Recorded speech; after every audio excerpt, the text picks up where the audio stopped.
ग्राम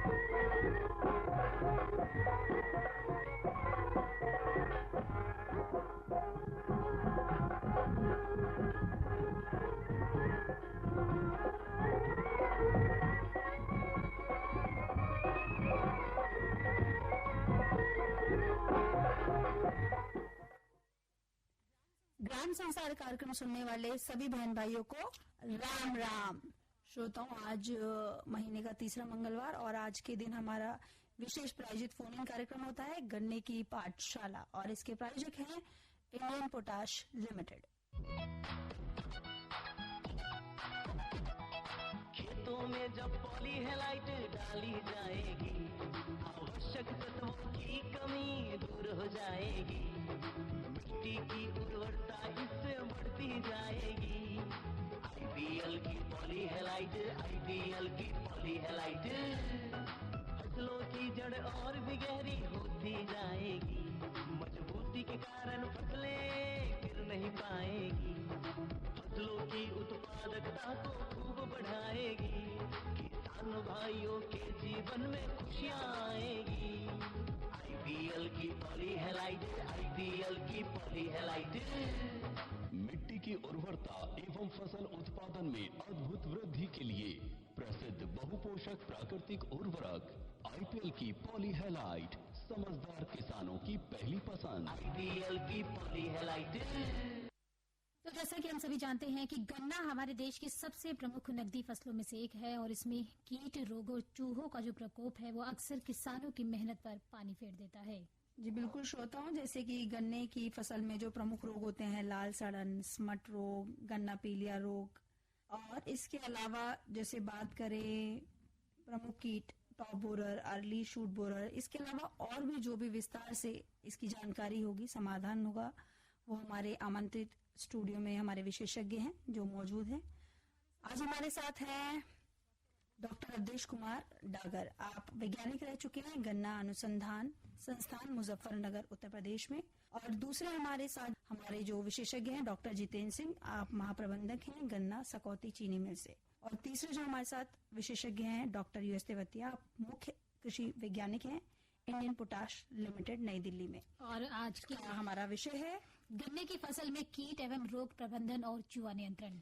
तो जिन भी श्रोताओं को इस विषय से संबंधित कोई भी परेशानी है, कोई भी समस्या है, किसी भी तरह की चुनौती का वो सामना कर रहे हैं, फसल लगी हुई है और कोई उपाय नहीं मिल रहा है, तो हमारे जो विशेषज्ञ हैं उनको कॉल करके अपनी समस्या का समाधान पा सकते हैं। और हमारे फोन नंबर है आरती बहन, हमारे फोन नंबर है 23421082 और हमारा दूसरा नंबर है 23421083। तो इससे पहले अगर आप बाहर से कॉल कर रहे हैं तो 011 जरूर डायल करें और मोबाइल से भी आप हमें कॉल कर रहे हैं तो 011 जरूर डायल करें। तो इन दोनों नंबर पर आप कॉल कर सकते हैं और जान सकते हैं गन्ने की फसल में कीट एवं रोग प्रबंधन और चूहा नियंत्रण से संबंधित जानकारी। जी बिल्कुल, बाहर से मतलब हमारी आरती बहन का है कि दिल्ली से बाहर के जो भी हमारे श्रोता हैं वो इन नंबर के आगे 011 लगाना न भूलें। और आज कार्यक्रम का संचालन कर रहे हैं निरंकार दत्त वशिष्ठ। आइए चलते हैं विशेषज्ञों के पास। किसान भाइयों नमस्कार। जैसा कि आज का हमारा विषय है गन्ने की फसल में कीट एवं रोग प्रबंधन और चूहा नियंत्रण, इस विषय पर हमारे साथ 3 विशेषज्ञ मौजूद हैं। इनसे जानकारी लेंगे हम विस्तार से और आपके जो जहन में कुछ सवाल होंगे आप उनका समाधान भी सीधे फोन करके पा सकते हैं। डॉक्टर अवधेश कुमार डागर जी, जितेंद्र सिंह जी, डॉक्टर यूएस तेवतिया जी, आपका कार्यक्रम में स्वागत है। सबसे पहले तो हम ये जानना चाहेंगे कि इस समय जैसे कि गन्ने की फसल खड़ी हुई है और बारिश भी काफी हो रही है, किसान भाइयों के दिमाग में होता है कि गन्ने को बहुत ज्यादा पानी की जरूरत है और पानी इसमें चलता ही रहना चाहिए।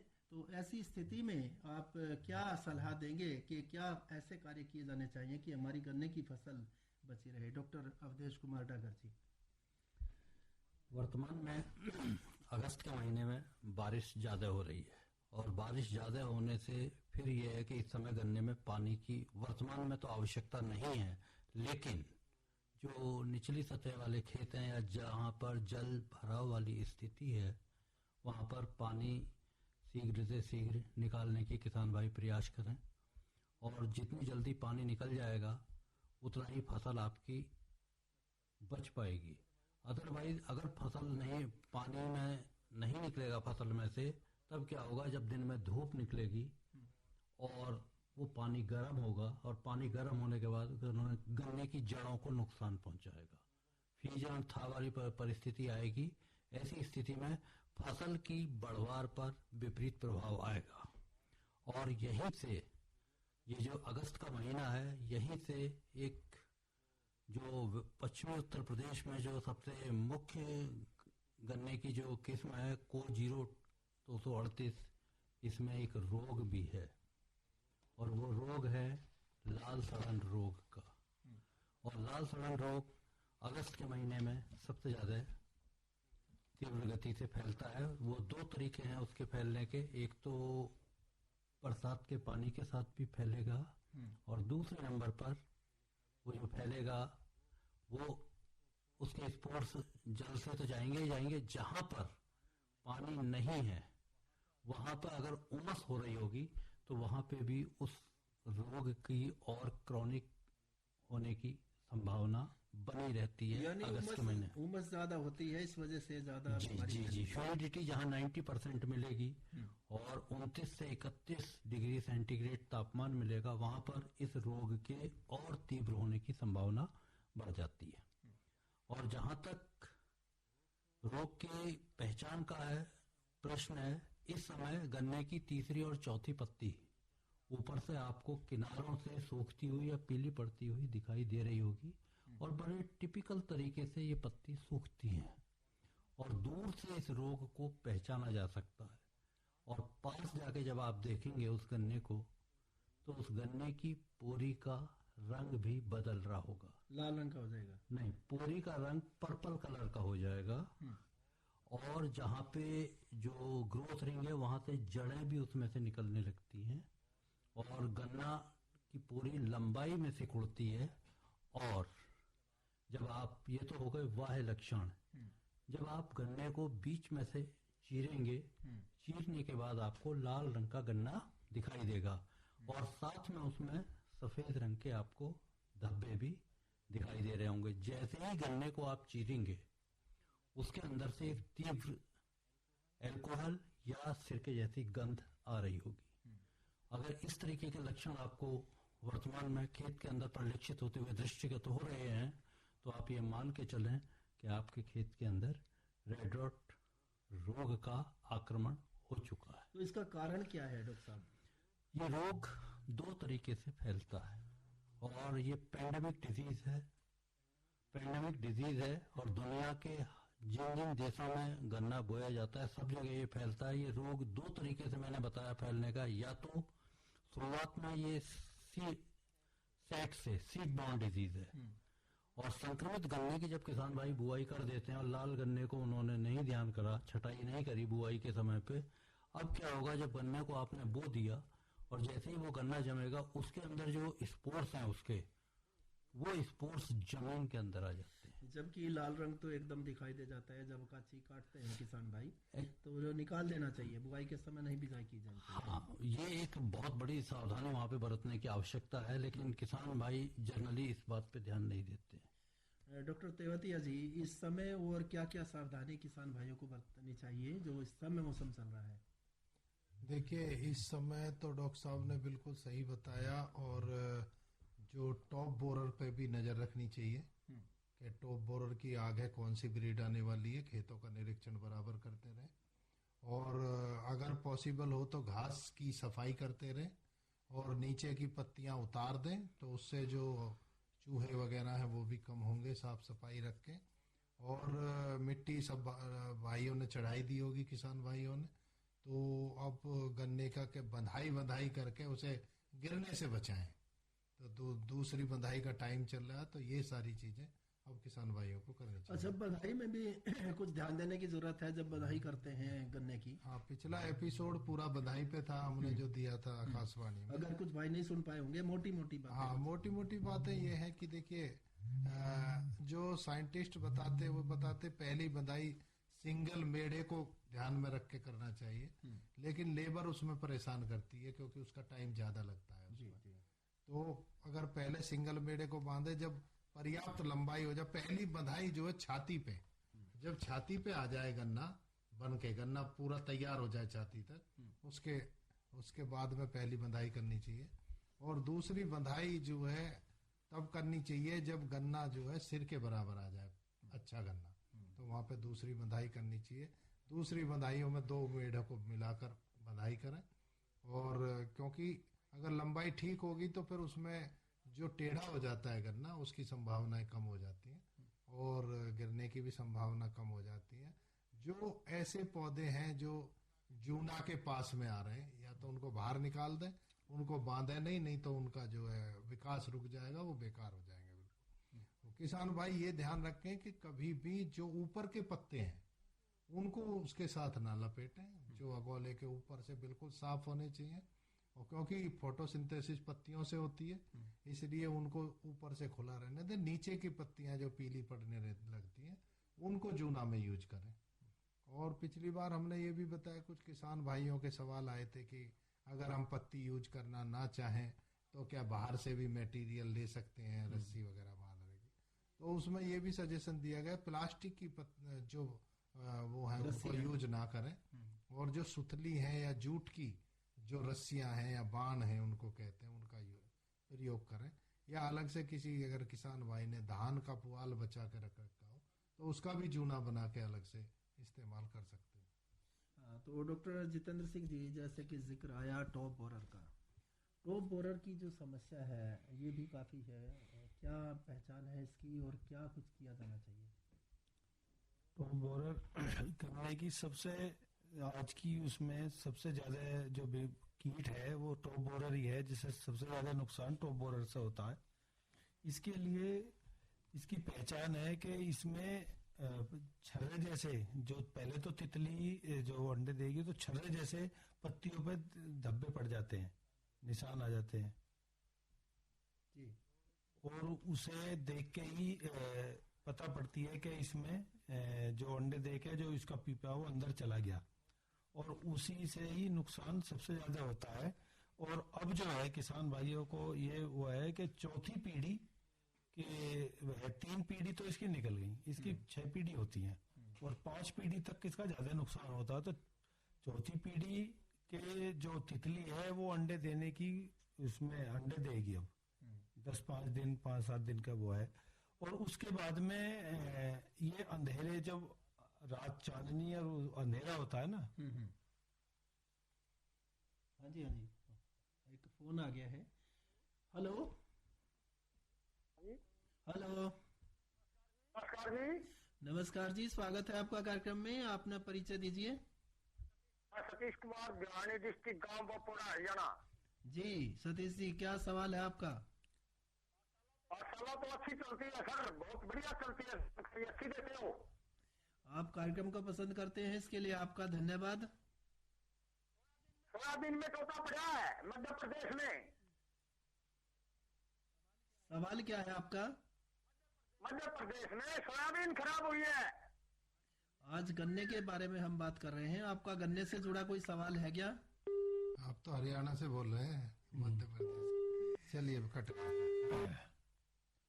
तो इसमें जी 5 एक दूसरा फोन भी आ गया है। हेलो हेलो, हाँ जी, नमस्कार, कार्यक्रम में स्वागत है आपका। परिचय दीजिए। मैं मेद सिंह गांवडी भजनपुर से बोल रहा हूँ जी। जी, पुराने श्रोता हैं आप हमारे, मेद सिंह जी। हाँ, देखो जी, गन्ने से खांड भी बनती है, चीनी भी बनती है, बहुत अच्छी बात है। पर ये सिरका कैसे बनता है? सिरका बनाने की विधि बताएंगे आप?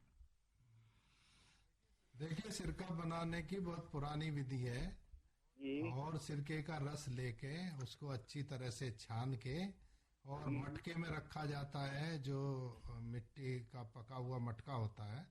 हाँ जी और उसमें जो है कुछ, देखिए, लोहे की कील डालते हैं एक, जी। उससे फर्मेंटेशन होता है उसका, उसको दबा के रख दिया जाता है। और देखिए, बिल्कुल आपने सवाल तो बहुत अच्छा पूछा है। और जो रस का सिरका है उसका कोई जवाब नहीं है। जो आजकल मार्केट में सिरका मिलते हैं जिनका सफेद कलर होता है ना, उनमें बिल्कुल भी जान नहीं होती है। एक बार अगर कुछ डालेंगे, मिर्च या आप मूली की वो काले डालें। बताइए, मान लो अगर हम 2-2.5 किलो का सिरका बनाना चाहते हैं, हाँ। तो उसमें कितनी कील डाली जाएंगी, मटका में कितना डाला जाएगा, ये बताइए आप। देखिए मटके में आप कील आप डाल दीजिए, उसमें कील की मोटाई अगर 1 उंगली के बराबर है जी। तो आप उसमें 2 इंच डाल दीजिए। अच्छा जी। ठीक है। और वैसे मैं आपको सलाह दूं जी, जी। एक मैं भी सलाह दूं, कोई अगर आपके गांव में बड़ी बूढ़ी हो ना जो सिरका डालती है, हाँ जी। वो बहुत अच्छा तरीके से बता सकते हैं हमारे बुजुर्ग लोग, क्योंकि आजकल नई पीढ़ी जो है सिरका एक कम कर दिया है उसने गांव में, और वो इतना अच्छा कभी कभी बैठ भी जाता है और कभी कभी नहीं भी बैठता है वो। सर जी मेरी एज 72 ईयर है। हाँ। गांव में भी बहुत है। हाँ। हमने सीखा है पहले ही बनाना।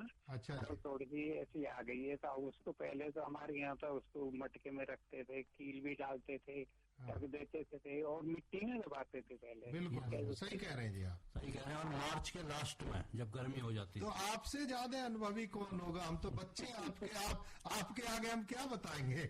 नहीं नहीं, बहुत अच्छी बात है, जानकारी लेनी चाहिए। ये बहुत अच्छा प्रोग्राम आता है। हम तो नियमित श्रोता हैं आपके, जी जी सुनते रहते हैं जब कोई विधि होती है। जैसे आपने पिछली बार इसके जो बताए थे भाई बंधाई कैसे होती है वो भी बताया, अच्छा बताया। जी। अब भी आप बता रहे थे, आपका बहुत बहुत शुक्रिया। मैं तो यही कहूँगा, नहीं, आपका भी प्रोग्राम बहुत अच्छा है। आपका भी बहुत बहुत धन्यवाद। आप ऐसे क्वेश्चन हमसे करते रहे, जिससे अगर हमें कम जानकारी होगी तो अगली बार हम और जानकारी लेके आएंगे। सिरका जैसी चीज है आजकल बहुत, इसमें 10 बार भी डालो तो भी नहीं इसका जो वो है खत्म होता है। बहुत ही अच्छी चीज है। आजकल नहीं डाल सकते ना, आजकल तो विधि ऐसी है नहीं। आप मार्च अप्रैल के लिए बता रहे हैं। हाँ, डलती वही है उसी समय पड़ेगा, उसी समय रस मिलता है जी, उसी समय डलती है। हाँ। अभी तो रसीली बाजारों में ये गन्ने का रस बेचते हैं, ये ठीक नहीं है। जैसे आजकल भी चलते हैं कोल्हू इलेक्ट्रिक वाले, ये बेकार है। ये इसको भी ले सकते हैं। नहीं, इलेक्ट्रिक वाले जो कोल्हू रस निकालते हैं उसको आप ले सकते हैं, क्योंकि वो उधर से आता है महाराष्ट्र से। उसमें जो है क्लाइमेट वहाँ अलग है, तो वो गन्ना में रस बिल्कुल मिठास होती है। लेकिन उसमें जो वो चीनी डालने की कोशिश करे तो चीनी मत डलवाना सिरके वाले में, कि भाई हमें तो जितनी मिठास है उतना दे दो। और उसको लेकिन फर्मेंटेशन के लिए गर्मी चाहिए, उसको दबाना है। देखो मैं अभी आपको बिल्कुल सही तरीके से ये नहीं कह सकता कि अब बरसात के समय में वो फर्मेंट हो जाएगा या नहीं होगा, क्योंकि टेम्परेचर चाहिए उसको। मार्च अप्रैल में उस समय का तो बहुत अच्छी बता दी। हाँ, उस समय का तो देखो सब जानते हैं, उस समय तो हो ही जाता है। बहुत बहुत धन्यवाद साहब। नमस्कार। एक और श्रोता लाइन पे आ गए हैं। Hello hello hello hello. हाँ जी नमस्कार। हाँ सर नमस्कार, रामचंद्र यादव कुशीनगर से बोल रहे हैं सर। जी यादव जी। सर लाइव चल रहा है सर। हाँ बताइए। लाइव है, लाइव प्रोग्राम चल रहा है, आपका क्या सवाल है? सर इधर कुशीनगर जिले में सर खड्डा चीनी मिल के अंतर्गत हम किसान हैं सर। जी जी IPL खड्डा चीनी मिल। जी। सर इधर बहुत खरपतवार हो रहा है सर, गन्ने में इतना खर हो रहा है कि जिससे बहुत दिक्कत हो रही है। इसका समाधान सर बताइए। देखिए, इस समय मैं आपको कोई भी केमिकल छिड़काव की सलाह नहीं दे सकता। वो जैसे शुरू में जब हम हाँ, शुरू के लिए बताइए सर। शुरू के लिए दे सकते हैं। देखिए, जब आप गन्ने की बुआई करते हैं तो बुआई करने के बाद में जब मिट्टी ढक दें आप अपने उस पेंडे पे या जो गन्ने के टुकड़े पे, उस समय एट्राजिन का 1% का घोल बना के उस पे छिड़काव कर दें मिट्टी पे। एट्राजिन, हाँ जी जी। तो वहाँ से मिलता है ना आपके वहाँ गोदाम पे? हाँ, गोदाम पे मिलेगा आपको। और अगर गोदाम पे नहीं भी मिलेगा, अभी अगर पहुंचा नहीं होगा तो हम पहुंचवा देंगे वहाँ। लेकिन अभी तो आपको जरूरत नहीं है, जरूरत पड़ेगी आपको अक्टूबर में जब बो गया। जी जी जी। तो तब तक अवेलेबल हो जाएगा वहाँ पे। बसंतकालीन बुआई? हाँ, बसंतकालीन बुआई में करोगे तब तक तो पक्का ही हो जाएगा। वो तो फरवरी मार्च में करेंगे आप जी। और सर वो कितने का आ रहा है? अब वो वहीं बताएंगे आपको, रेट वगैरह तो वहीं बताएंगे। ठीक है, रेट की लिस्ट हम नहीं रखते हैं, रेट वगैरह वहीं आपको बताएं, लेकिन वाजिब दामों में मिलेगी आप। ठीक है, धन्यवाद, आपने सवाल किया। एक और श्रोता लाइन पे आ गए हैं। Hello hello hello. हाँ जी नमस्कार। हाँ नमस्कार जी।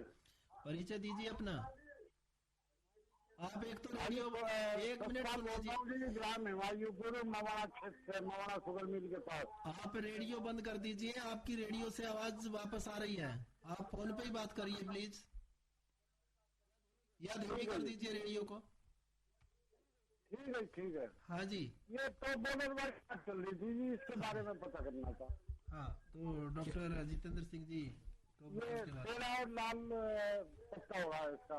हाँ, बता रहे हैं जी। इसके जो पत्ते इसके लाल लाल से और जो छिद्र हो जाते हैं, तो ये टॉप बोरर की पहचान है कि इसमें टॉप बोरर का कीड़ा अंदर गया हुआ है, लगा हुआ है। और इसके समान बरसात में खत्म नहीं होता, ये बरसात में खत्म होता है, इसकी पीढ़ी होती है, और पीढ़ी होने के बाद पीढ़ी ही इसकी आगे बढ़ती है। और अब ये जो समय चल रहा है कि अब इसकी जो तितली है वो अंडे देगी। और ये अच्छी बात है, आपके मवाना साइड में या कहीं भी बारिश अच्छी हो रही है, तो जो तितलियों ने अंडे दिए हैं तो वो बारिश से खत्म भी हो गई। ये किसान के लिए एक बहुत अच्छी हो रही है कि बारिश ज्यादा होने से पत्ती पे जो अंडे देती है नीचे, वो अंडे पानी से गिर गए और वो समाप्त भी हो गई। अब इसकी छुटपुट जो अगली पीढ़ी की तैयारी है वो अब है। इसके लिए सबसे अच्छा जो मैनेजमेंट है वो लाइट ट्रैप है। और लाइट ट्रैप इनकी रेडियो चल रही है इनकी। आप रेडियो बंद कर दीजिए, आपसे की थी। आपके गन्ने में जो आप बोल रहे हैं चौथी या पांचवी पत्ती पीली होके, क्या उसमें लाल रंग के धब्बे दृष्टिगत हो रहे हैं, ऐसा दिखाई दे रहा है आपको? आज ही खेत के दौरे पे एक कोने पे जाता है। हाँ, उसके गन्ने की जरा जड़ उखाड़ के देखिएगा। गन्ने के अंदर या तो आपके रूट बोरर होगा या व्हाइट ग्रब के सिम्टम है ये। ठीक है जी। हाँ, और गन्ने की कौन सी किस्म आपने बो रखी है? 35 13-235 कोसा 13-235 है। क्या आपका जंगल रेतीला है, सैंडी सॉइल है? रेतीला है जी कुछ। हाँ, रेतीला जंगल है, तो इसका मतलब वहाँ पे आपके उस रूट बोरर की शिकायत आपको दिखाई देगी। जड़ उखाड़ के आप गन्ने को उखाड़ के जब आप देखेंगे और नीचे वाली पोरी को जब बीच में से फाड़ेंगे तो वहाँ पे लाल रंग का एक सफेद रंग की एक छोटी सी सुंडी आपको दिखाई देगी नीचे की पोरी में। अगर ऐसा दिखाई दे रहा है तो एक दवा आती है क्लोरपाइरिफास 20 cc की।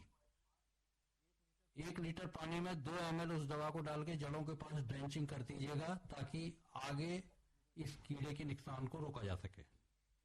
जो दीमक की रोकथाम के लिए भी दी जाती है। वो सुंडी गोल है, मोटी सी छोटी सी। हाँ, वो रूट बोरर कीड़ा है। वो टॉप बोरर नहीं है, रूट बोरर है आपके खेत में। उसके लिए क्लोरोपाइरिफास की ड्रेंचिंग करनी पड़ेगी आपको। ठीक है जी, धन्यवाद। आपकी समस्या का समाधान हो गया होगा, ऐसे हम उम्मीद करते हैं। और अब एक और श्रोता लाइन पे आ गए हैं। हेलो हेलो हेलो, शायद संपर्क कट गया है।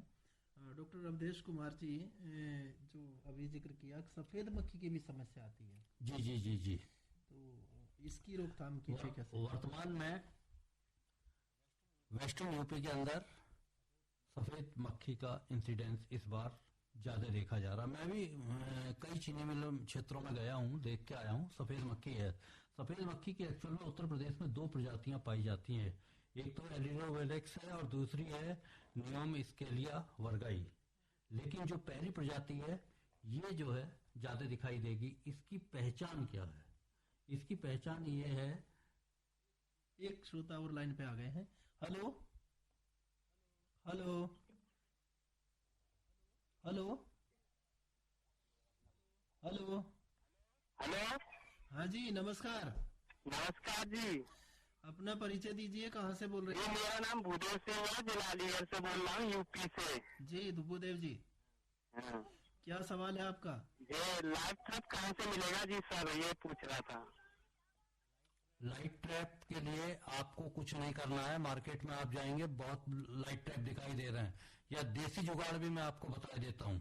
आप अपने ट्यूबवेल के ऊपर एक बल्ब जला दें, और बल्ब जला रहेगा और नीचे हौदिया में पानी रहेगा, उस बल्ब को जला छोड़ दें। अपने आप जब तितली आएगी, जितने भी कीट पतंगे सारे के सारे लाइट की तरफ को आकर्षित होते हैं, वो अपने आप आने लगेंगे। या उसके नीचे एक स्टैंड बना के परात भर के पानी रख दें परात में, मतलब उससे टकराएंगे, नीचे गिर जाएंगे। नीचे गिर जाएंगे और उसके अंदर कोई इंसेक्टिसाइड की 2-4 बूंद डाल दें, या मिट्टी का तेल डाल दें, डीजल डाल दें 2-4 बूंद, ठीक है। तो बाजार में नहीं मिलेगा जी? बाजार में इस समय जो मिलेगा वो आपको फिर हाइट पे लगाना पड़ेगा, क्योंकि फसल आपकी बड़ी हो चुकी है। जी जी भाई अगर आपने छोटे नीचे बांस गाड़ के लगा पाएंगे क्या आप उसको? इसलिए ट्यूबवेल के ऊपर लगा देंगे, जो बल्ब जल रहा है वो सबसे बढ़िया है इस समय। आपके चीनी मिल क्षेत्र में कहीं भी आसपास अगर साबितगढ़ है आपके पास, उधर खुर्जा में मिल जाएगा। और रात में लाइट आती है आपके यहाँ? हाँ आती है रात में। तो अगर रात में लाइट आती है तो उसके लिए कुछ नहीं करना, आपने सीधे 10 रुपए वाला जो बल्ब है ये खेत में 4-6 जगह लगा दो उस पर बिजली के लाइन पे, और उसके नीचे कोई पानी का इंतजाम करके रख दो और कुछ नहीं लगाना, उसी से ही इसका वो समाप्त हो जाएगी। सबसे अच्छा कंट्रोल है इसका, क्योंकि वो लाइट की तरफ को लाइट पे ही आती है वो, और लाइट पे टकराएगी और वो खत्म हो जाएगी और पानी में गिर के खत्म मर जाएगी। और अगर आप जो परात या तसला भी नहीं यूज करना चाहते हैं तो आप जहाँ पे बल्ब लगाएं वहाँ ऐसी जगह लगाएं जहाँ पे थोड़ा कम गन्ना होता है, कुछ जगह छूटी रहती है ना खेत में, तो वहाँ पे लगाएं। वहाँ पे एक गड्ढा बना दें, गड्ढे में जो है वो पॉलीथीन बिछा दें जिससे पानी नीचे ना जाए, और उसमें पानी भर दें और उसमें कुछ 2-4 ढक्कन डीजल की डाल दें, तो उसी में सब मर जाएंगे, जो कीड़े आएंगे वहाँ वहीं पे गिर जाएंगे। डॉक्टर अवधेश कुमार जी, बात रुक गई थी आपकी। जी बात सफेद मक्खी की चल रही थी। तो मैंने बताया था 2 किस्में होती हैं। जो पहली किस्म जो इस समय वर्तमान में पश्चिमी उत्तर प्रदेश के ऊपर दृष्टिगत हो रही है खेतों के अंदर, उसमें व्हाइट रंग की आपको दिखाई देंगी, धब्बे से व्हाइट मक्खी दिखाई दे रही होगी, और कहीं कहीं पर काले स्पॉट भी दिखाई दे रहे होंगे। और बहुत किसान भाइयों को इस बात की शंका रहती है कि ये काले क्या, ये 2 तरह की चीज होती है, जबकि वो जो ब्लैक स्पॉट है वो उसकी प्यूपल स्टेज है। और प्यूपल स्टेज आने के बाद अगले स्टेज में क्या आएगा, उसमें से प्यूपा के अंदर से फिर क्या निकलेगी, तितली निकलेगी। और तितली निकलेगी, और तितली निकलने के बाद इसकी अगली पीढ़ी शुरू होगी। और इस व्हाइट फ्लाई की पूरे साल में 9 पीढ़ियां होती हैं, और एक पीढ़ी का जो टाइम है वो 28 से 30 दिन के बीच का होता है। और जैसे ही अगली पीढ़ी इसकी आएगी, आप किसान भाई यदि गौर से देख रहे होंगे, खेत में जो टॉप की ऊपर की पत्ती होंगी वो बिल्कुल स्वस्थ होंगी, वहां पे व्हाइट फ्लाई बिल्कुल नहीं होगी। किसान भाइयों सुन लो मेरी बात, किसान मित्र से ना है बढ़िया खाद, IPL की किसान मित्र जैविक खाद, मुख्य सूक्ष्म तत्वों से मिट्टी को जीवंत बनाए, ठोस हो या तरल रूप में, इस खाद से फसलें लहराए, फसलें तुम भरपूर उगाओ, खूब कमाओ, मौज मनाओ। किसान भाइयों सुन लो मेरी बात, किसान मित्र से ना है बढ़िया खाद, IPL की किसान मित्र जैविक खाद।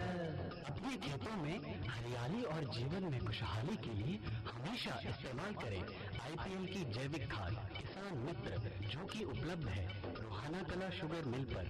शीघ्र बुक करें।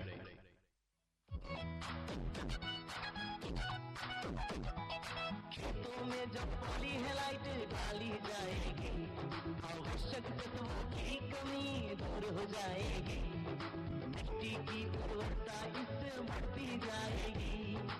IPL की पॉली हेलाइट, IPL की पॉली हेलाइट, फसलों की जड़ और भी गहरी होती जाएगी, मजबूती के कारण फसलें गिर नहीं पाएगी, फसलों की उत्पादकता को खूब बढ़ाएगी, किसान भाइयों के जीवन में खुशियाँ आएगी। IPL की पॉली हेलाइट, IPL की पॉली हेलाइट। मिट्टी की उर्वरता एवं फसल उत्पादन में अद्भुत वृद्धि के लिए प्रसिद्ध बहुपोषक प्राकृतिक उर्वरक IPL की पॉली हेलाइट, समझदार किसानों की पहली पसंद। IPL की पॉली हेलाइट। तो जो अभी हमारे साथ जुड़े हैं तो उन्हें हम बता दें कि हमारे कार्यक्रम का विषय है गन्ने की फसल में कीट एवं रोग प्रबंधन और चूहा नियंत्रण। तो आमंत्रित विशेषज्ञ हैं डॉक्टर अवधेश कुमार डागर। आप पूर्व वैज्ञानिक रह चुके हैं गन्ना अनुसंधान मुजफ्फरनगर उत्तर प्रदेश से। और हमारे दूसरे आमंत्रित विशेषज्ञ हैं डॉक्टर जितेंद्र सिंह जो कि महाप्रबंधक गन्ना सकौती चीनी मिल से हैं। और हमारे तीसरे आमंत्रित विशेषज्ञ हैं डॉक्टर यूएस देवित्या जो कि मुख्य कृषि वैज्ञानिक है इंडियन पोटाश लिमिटेड नई दिल्ली से। जी बिल्कुल, जो श्रोता हमारे अभी भी जुड़े हैं उनको बता दें हमारे फोन नंबर हैं 23421082 यानी कि 23421082 और दूसरा हमारा फोन नंबर है 23421083 यानी कि 23421083। दिल्ली के बाहर के श्रोता और मोबाइल से कॉल करने वाले श्रोता इन नंबर के आगे 011 लगाना ना भूलें। कार्यक्रम का संचालन कर रहे हैं निरंकार दत्त वशिष्ठ। आइए चलते हैं। डॉक्टर साहब, आप सभी का एक बार फिर से स्वागत है। डॉक्टर अवधेश कुमार डागर जी, अब हम ये जानना चाहेंगे कि जो हम बात कर रहे हैं कीटों की, बीमारियों की, इसके अलावा आज का हमारा विषय है जिसमें चूहा नियंत्रण की भी बात है। चूहे भी काफी नुकसान पहुंचाते हैं, उसके नियंत्रण के लिए क्या किया जा सकता है?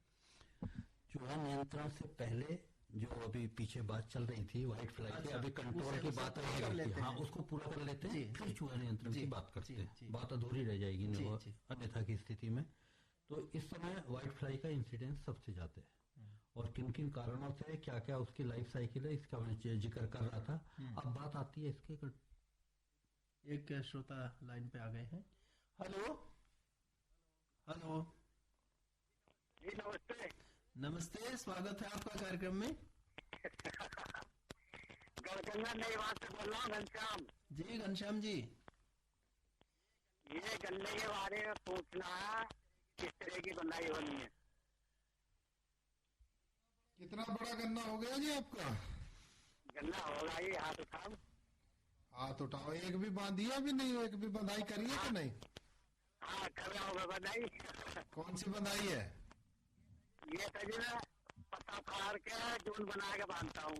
नहीं, कौन सी बंधाई है? पहली, दूसरी, तीसरी? पहली पहली पहली पहली पहली पहली बांध दिया या बांध रहे हो अभी?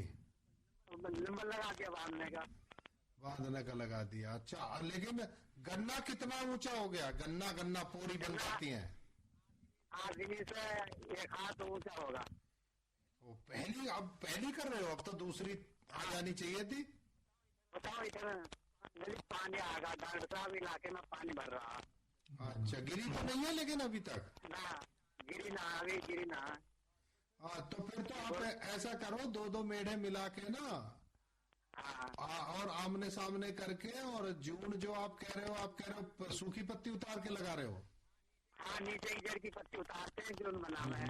चलो बना लो, वो भी बढ़िया है, और जून लगा दो, बढ़िया। तो आप तो मुझे अनुभवी किसान लग रहे हो, आपको बताने की मेरे हिसाब से जरूरत तो है नहीं। लेकिन अच्छा है आप हमसे बात कर रहे हो, आपका बात करने का मन किया, बहुत अच्छा लगा। चलिए, फोन करने के लिए आपका धन्यवाद। जी डॉक्टर जी, बात इसके कंट्रोल की चल रही थी। वर्तमान में फसल तो बड़ी हो चुकी है। व्हाइट फ्लाई में है क्या? व्हाइट फ्लाई पत्ती की निचली सतह पे आपको दिखाई देगी, और जब निचली सतह पे दिखाई देगी और फसल बड़ी हो गई है, उस समय आपको किस तरीके से इस पे छिड़काव किया जाए, कंट्रोल किया जाए, ये थोड़ा सा बड़ा दुष्कर कार्य है। लेकिन फिर भी इसके लिए एक दवा है इमेडाक्लोप्रिड 17.8 SL की, 0.5 ml 1 लीटर पानी में आधा ml दवा, और 0.3 ml अगर यदि हम नीम का तेल यूज कर लें जो रिपेलेंट का काम करेगा, और स्प्रे कराएं कि 1 बीघे में कम से कम 100 लीटर या 1 एकड़ में 500 लीटर पानी। डॉक्टर साहब, एक श्रोता लाइन पे आ गए हैं। हेलो हेलो हेलो, हाँ जी, नमस्कार। जी नमस्कार सर। परिचय दीजिए अपना। जी, मैं उड़ीसा से बात कर रहा हूँ, कटक डिस्ट्रिक्ट से बात कर रहा हूँ सर। जी जी, मेरा नाम सागर दास है। मैं यहाँ पर 3 एकड़ का फार्मिंग, गन्ने का खेती का फार्मिंग कर रहा हूँ जी। अभी सर। हाँ, सवाल बताइए अपना। जी हेलो जी बोलिए सर। हाँ जी सुन रहे हैं हम, बताइए। अभी जो गन्ने का खेत का चल रहा है सीजन, मौसम की थोड़ा सा बारिश के वजह से गन्ने का खेत थोड़ा सा नीचे गिर गया है। ओके जी। और वो चूहे का थोड़ा सा प्रॉब्लम, यहाँ से ज्यादा चूहा है, बड़ा कटिंग के ऊपर हो जाएगा, तो क्या करना पड़ता है? चूहे के नियंत्रण का, चूहे की सापेक्ष यदि बात करी जाए, यदि गन्ना आपका गिर गया, सबसे पहला सवाल तो ये उठता है, जैसे ही गन्ने की फसल गिरती है, गन्ने की फसल गिरते ही 72 घंटे के अंदर उस गन्ने की फसल को खड़ा आपको करना है।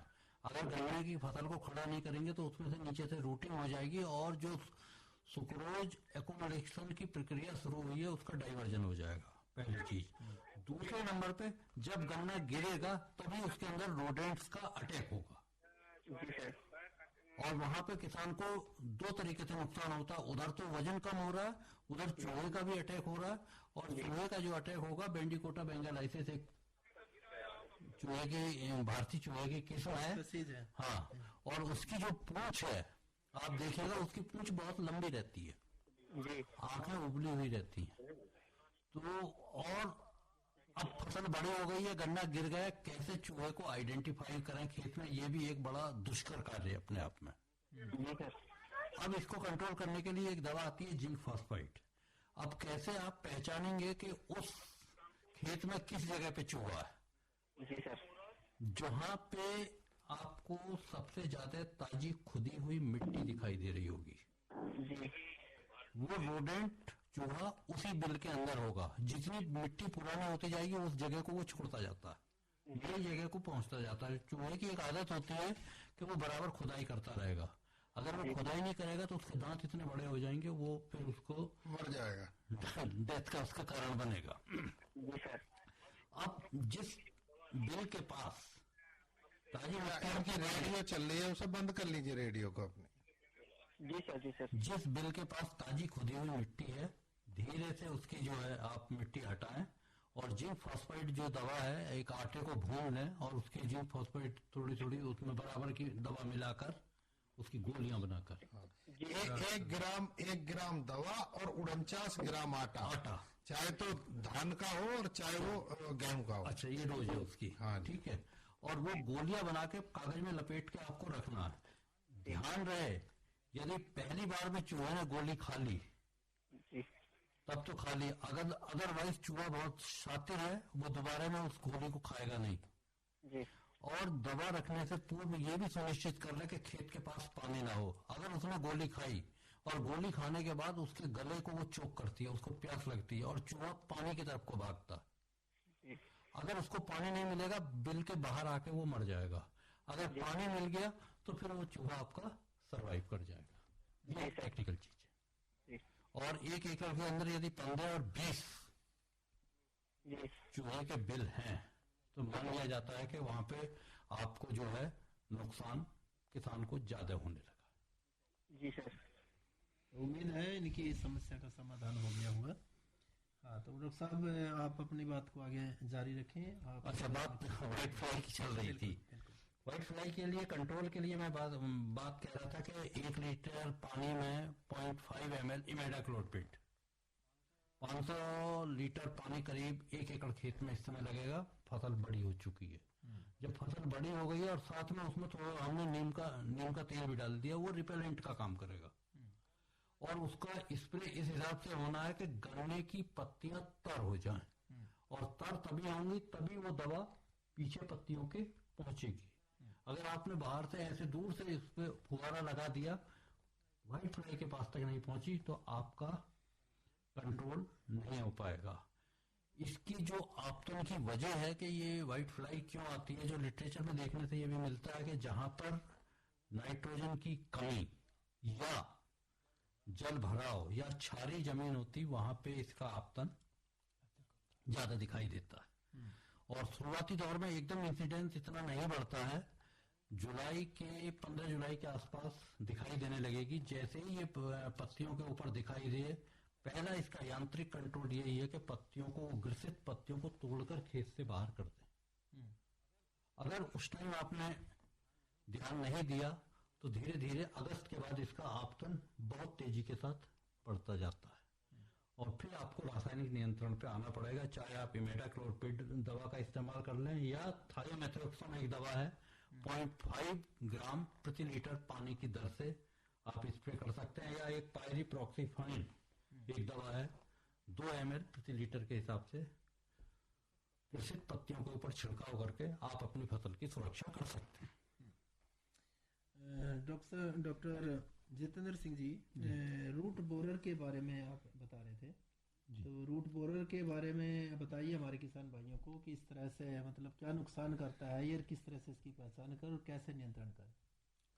ये रूट बोरर गन्ने में जैसे ही बारिश समाप्त होगी, बारिश का सीजन समाप्त होगा और उसके बाद में खेत में थोड़ा पानी की आवश्यकता होगी तो रूट बोरर उससे ज्यादा विकसित होता है। रूट बोरर के जो सबसे अच्छा कंट्रोल है वो क्लोरोपाइरीफॉस 1 लीटर प्रति एकड़ की दवा उसके हिसाब से उसमें जमीन में डालें, जमीन में डाल दें, उससे या तो छिड़काव कर दें या सबसे अच्छी विधि है कि रेत में मिला के, बालू रेत में मिला के उसे बिखेर दें और उसमें पानी लगा दें। तो सबसे अच्छा कंट्रोल इसका, सस्ता भी और अच्छा कंट्रोल यही है इसका क्लोरोपाइरीफॉस। रूट बोरर की दूसरी और तीसरी ब्रूड जो है वो आपको जुलाई और अगस्त के महीने में देखने को मिलेगी, और पहली ब्रूड के लिए तो उस time at the time of planting जब ये कहा जाता है कि 5 लीटर 20 EC की प्रति हेक्टेयर की दर से दवा का इस्तेमाल कर लें क्लोरोपाइरीफॉस का, और सेकेंड ब्रूड और थर्ड ब्रूड जब आती है उस स्थिति में किसान भाई उसकी ड्रेंचिंग नहीं करते क्योंकि फसल बड़ी हो चुकी होती है, और जब इसका आपतन होगा इस रूट बोरर कीड़े का तो चौथी और 5वीं पत्ती आपको पीली दिखाई देगी और कहीं पे उस पर लाल रंग के धब्बे भी आपको दिखाई दे रहे होंगे, और नीचे से रूट को वो खा रहा होगा और अंदर को इंजरी करेगा, इंजरी करते हुए चलेगा। उसी के साथ साथ फिर विल्ट डिजीज का भी आपतन आपके खेत पर परिलक्षित होता हुआ दिखाई देगा। और ये ऐसी स्थिति से बचने के लिए जुलाई के सेकेंड या थर्ड वीक में 2 लीटर प्रति एकड़ की दर से 20 EC की क्लोरोपाइरीफॉस की दवा को ड्रेंचिंग कर दें, या ड्रेंचिंग नहीं कर पा रहे हैं 50-60 किलो सूखे रेत में मिलाकर खुडो उसको डाल दें और उसके बाद खेत के अंदर पानी भर दें, ताकि इस कीट का समय रहते नियंत्रण किया जा सके। और इसका 118 वैरायटी में सबसे ज्यादा देखने में सबसे ज्यादा इसमें मिलती है, और 13235 में इसका 238 में कम प्रभाव होता है, इन वैरायटियों में ज्यादा होता है इसका।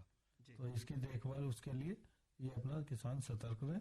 और उसमें इसके अलावा डॉक्टर US तेवतिया जी, किसान भाइयों को किन बातों का ध्यान रखना है इस समय ताकि वो अपनी गन्ने की फसल को बचा सके? देखिए, इस समय अगर किसान ने अपना गन्ना गिरने से बचा लिया तो समझो उसकी जीत पक्की है। सारा नुकसान अगर गन्ना गिर गया उसका, उसके चूहे भी लगेंगे उसमें जड़ें निकलने लगेंगी, उसका वजन भी घटेगा, और दूसरी बात लास्ट में कटाई वाली लेबर भी ना मिले, वो भी देख के दुगने पैसे मांगेगी कि ये नहीं कटेगा क्योंकि इधर उधर गिर जाता है। तो उसमें एक श्रोता लाइन पे आ गए हैं जी। हेलो सर, नमस्कार। नमस्कार जी, मैं उपेंद्र कुमार बोल रहा। डॉक्टर साहब के नाम राशि बोल रहे हैं, ग्राम तहसील जिला मुजफ्फरनगर जी। सर, इसमें गन्ने में जो है 235 भी है, 18 भी है, इसमें क्या नाम टॉप बोरर लग रहा। अच्छा, टॉप बोरर लग रहा है। हाँ, ये सुंडी भी है, हरी है, पीली सी, हरी भी है और काली सी भी है। हरी भी और काली सी भी? हाँ जी, जमीन पर दिखाई देते, घास में दिखाई दे रही है। बरसात के अंदर तो करंट कीट इस टाइम आता है, दिखाई देता है। और जहाँ तक टॉप बोरर का सवाल है, टॉप बोरर आपकी को 0238 में प्रभाव, इसका प्रकोप ज्यादा पाया जाता है। और वर्तमान में बचने के लिए, टॉप बोरर से बचने के लिए 2 चीजें हैं, या तो आप लाइट ट्रैप का प्रयोग कर सकते हैं खेत में, या फिर ट्राइकोकार्ड। मुजफ्फरनगर से आप बात कर रहे हैं, मुजफ्फरनगर में गन्ना शोध केंद्र में हमारे यहाँ ट्राइकोकार्ड का उत्पादन किया जा रहा है। आप वहाँ पे हाँ, वहाँ पे मिल जाएंगे। 50 रुपए का एक कार्ड है, वहां पे आपको मिल जाएगा। और हर 15 दिन के बाद उस कार्ड को बदलना पड़ेगा। उसकी जो डोज है, एक कार्ड के अंदर 20,000 अंड प्रतिजीवी प्रति एकड़ की दर से वो रोपित किए जाते हैं। कार्ड को 4 हिस्सों में काट के खेत के कोनों पे दोपहर बाद उसको स्टेपल करके लगा दें। निश्चित रूप से जो आगामी आने वाली टॉप बोरर की पीढ़ी है उस पर वो प्रभावी रूप से नियंत्रण करेगा। स्प्रे के लिए जो हो कोई स्प्रे के लिए अब किस चीज का स्प्रे कर रहे हैं? जो वैज्ञानिक संस्तुति थी मैंने तो उसके सापेक्ष आपसे बात बताई है। सबसे प्रभाव एमामेक्टिन का है। इसमें 100 ग्राम प्रति एकड़ की दर से। हाँ, एमामेक्टिन जो भी अब प्रभाव कर सकती है यही है, बाकी कोई ऐसी वो नहीं है कि जिससे इसका प्रभाव अधिक होगा। ट्राइकोपार्ड ही लगा देगा। हाँ जी, ट्राइकोपार्ड और लाइट्रेप, इससे अच्छा कोई समाधान नहीं है। 15 दिन के अंतराल पे बदले भी जाते हैं वो ट्राइकोपार्ड। ठीक है, ठीक। धन्यवाद। तो डॉक्टर साहब बता रहे थे कि गन्ना गिर जाता है तो उससे कई तरह के नुकसान होते हैं। देखिए, सबसे पहला नुकसान होता है कि गन्ने का वजन घट जाता है। दूसरा, जड़ें निकल आती हैं उसमें से। उसको काटने के लिए लेबर बहुत परेशान करती है। काटने के लिए राजी होगी तो पैसे ज्यादा मांगेगी, और वो बुग्गे में भरने में भी बहुत दिक्कत करता है, इधर उधर को होता है। तो गिरने से जिसने अपना गन्ना बचा लिया उसका वजन भी बढ़ा रहेगा और उसको सब तरह की सुविधाएं अच्छी रहेंगी और वो अच्छी पैदावार काटेगा। चूहों से भी बचा रहेगा। और साथ में जब गन्ना गिर जाता है तो एक कहा जाता है मुजफ्फरनगर में कि गन्ना कोनी ले गया, और कोनी लेने से जब वो बुग्गी में भरा जाएगा तो वो भरने में सबसे ज्यादा, ट्रांसपोर्टेशन में सबसे ज्यादा दिक्कत आती है। तो डॉक्टर अवधेश जी, जो हमारे किसान भाई हैं इन्हें परेशानी ज्यादातर आती है बीमारियों की, कीटों की, और कौन सी ऐसी बीमारी है जिससे कि हमारे गन्ने प्रभावित हो सकते हैं? वर्तमान में 2 चीज आपको दिखाई दे रही है। पोका बही रोग भी इस टाइम दिखाई दे रहा होगा। पोका नाम सुन के बड़ा अजीब सा लगता है। पोका एक जैपनीज वर्ड है।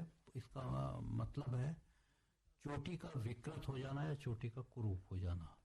पोका बही में बीच की गोफ की पत्तियां वो जो है पीली पड़ रही होंगी, उनका हरापन खत्म हो रहा होगा और ऐसा लग रहा होगा पत्तियों के ऊपर खिंचाव पड़ रहा है। पत्तियों में आड़े तिरछे छेद होकर गिर जाती हैं पत्तियां गलकर।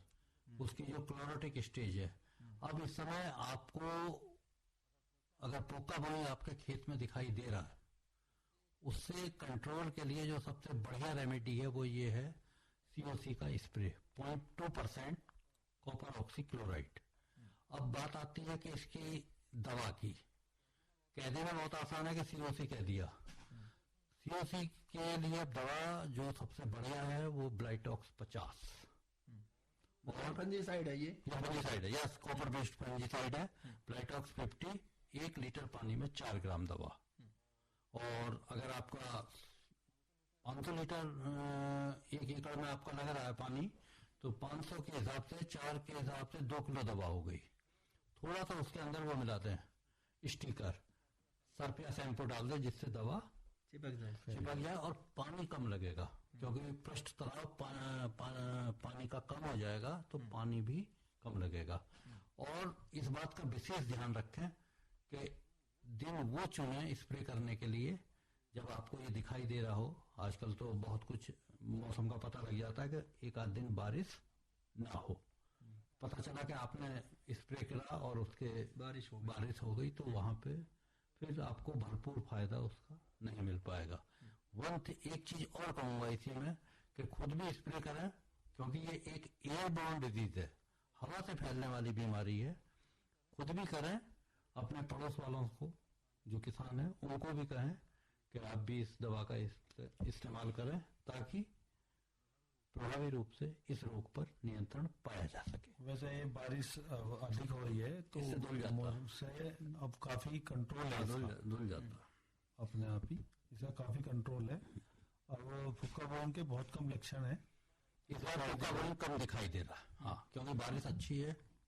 और जिसमें लगा था उसकी भी बढ़वार स्टार्ट हो गई है, क्योंकि वो खत्म हो गया बारिश की। ये उमस से होता है ना ज्यादा। अब डॉक्टर तेवतिया जी ये जानना चाहेंगे कि जो बीमारियां और कीट लगते हैं हमारी फसलों में मोटे मोटे तौर पर किसान किन बातों का ध्यान रखे कि उनकी फसल सुरक्षित रह सके? देखिए 8T है, मैं 8T बता देता हूँ अगर किसान को ध्यान रखना है जी। तो नंबर 1, टॉप वैरायटी का चयन करें बोने के लिए। बीज के लिए टॉप 1/3 पोर्शन का चयन करें। ट्राइकोडर्मा सॉइल में डालें। बुआई के करते समय जब मिट्टी की तैयारी करें उसमें गोबर में मिला के डालें। और सीड का ट्रीटमेंट थायोफेनेट मिथाइल से करें। ट्रेंच मेथड से बुआई करें। टाइम पे सोइंग करें। और उसके बाद में टॉप पोर्शन बता दिया मैंने 1/3 का करें। उसके बाद में टीआरपी मैनेजमेंट करें। टीआरपी मैनेजमेंट क्या है? Top borer, red rot of sugar cane and pokkah बॉय। इन बातों का ध्यान रखें तो फसल अच्छी हो। डॉक्टर अवधेश कुमार डागर जी, डॉक्टर जितेंद्र सिंह जी और डॉक्टर यूएस तेवतिया जी, आप हमारे कार्यक्रम में आए और हमारे श्रोताओं को इतनी महत्वपूर्ण जानकारी दी और इतने सहज ढंग से उनके प्रश्नों का उत्तर दिया। इसके लिए आपका बहुत बहुत धन्यवाद। आपका भी बहुत बहुत धन्यवाद जी कौशिक जी।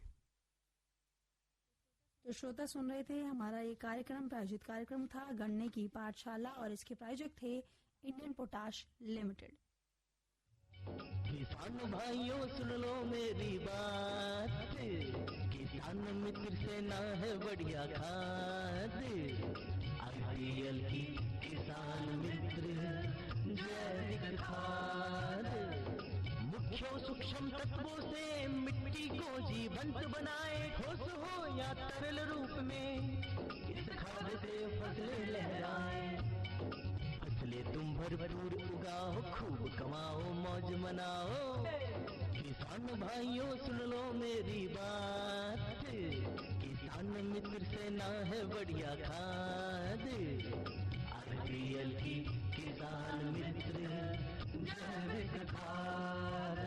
अपने खेतों में हरियाली और जीवन में खुशहाली के लिए हमेशा इस्तेमाल करें IPL की जैविक खाद किसान मित्र, जो कि उपलब्ध है रोहाना कला शुगर मिल पर।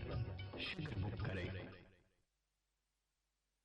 तो श्रोताओं, कार्यक्रम यही समाप्त होता है, लेकिन चलते चलते आपको बता दें कल के कार्यक्रम। कल 5:10 पे लोकरंजनी कार्यक्रम होगा, 6:30 बजे ग्राम संसार कार्यक्रम और 7:05 पर हमारा कृषि जगत कार्यक्रम होगा। कार्यक्रम सुनने वाले सभी हमारे किसान बहन भाइयों को राम राम। और कार्यक्रम के प्रस्तुत करता थे शिवनंदन लाल।